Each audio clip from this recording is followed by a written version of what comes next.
Hey guys, today we're taking a look at the Nikkor 135mm f 2.8 AIS lens. Now this lens is an oldie but a goodie.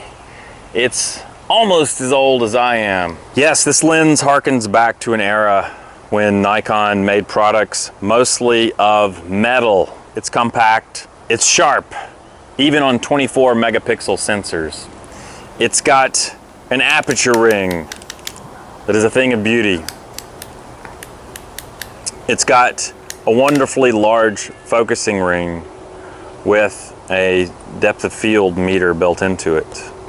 It's got a built-in metal lens hood that is lined on the inside with a light sort of felt surface, which is kind of nice. Even after some 30 to 40 years, the glass is pristine. And in fact, these lenses will probably outlast all of us. The build quality is simply superlative. As long as you can keep the lens free of fungus or mold, then this lens is going to serve you and your offspring well. So what do we have here? Focal length is basically a short telephoto, 135 millimeters. It makes for a wonderful portrait lens.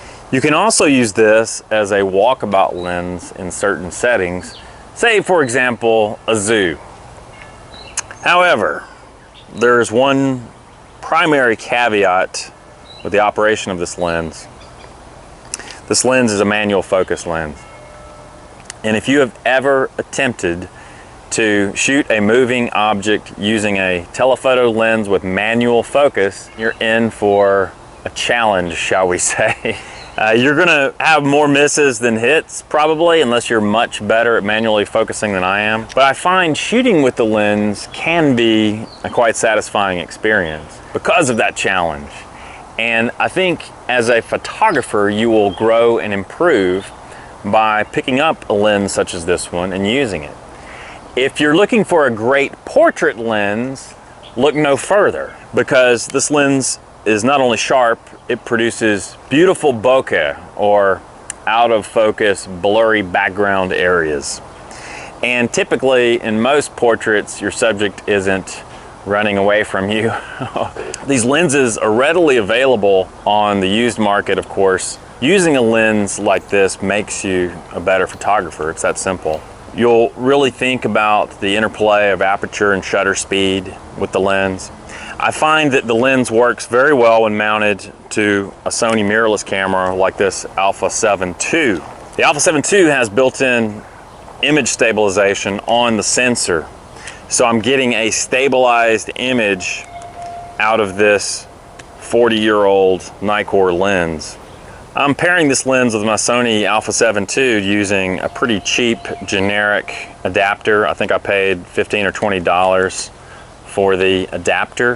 Of course, you turn on focus peaking, you can use focus magnification and fine-tune focus to get it where you want. Not only a faster shutter speed, but I want to shoot with a faster frame rate. And just be prepared, you're gonna have a lot of misses and you're gonna be deleting a lot of files when you shoot with one of these lenses anytime you're pointing it at a moving subject. But I think every photographer needs a lens like this in their bag. They're available for great value these days. And once you have a stash of vintage Nikkor lenses, you'll probably never want to part with them. Yes, they're that good. It's the Nikkor 135mm f 2.8 AIS, sharp lens, beautiful bokeh, great value, just difficult to focus. But if you like a good challenge, this is a good lens to own. And if you're new here, be sure to subscribe to my little channel here on YouTube. We're gonna be doing more lens reviews in the future, some new lenses and some 40-year-old Nikkors. You never know what you're gonna get with loloho.photo. Until next time, thanks for tuning in, guys.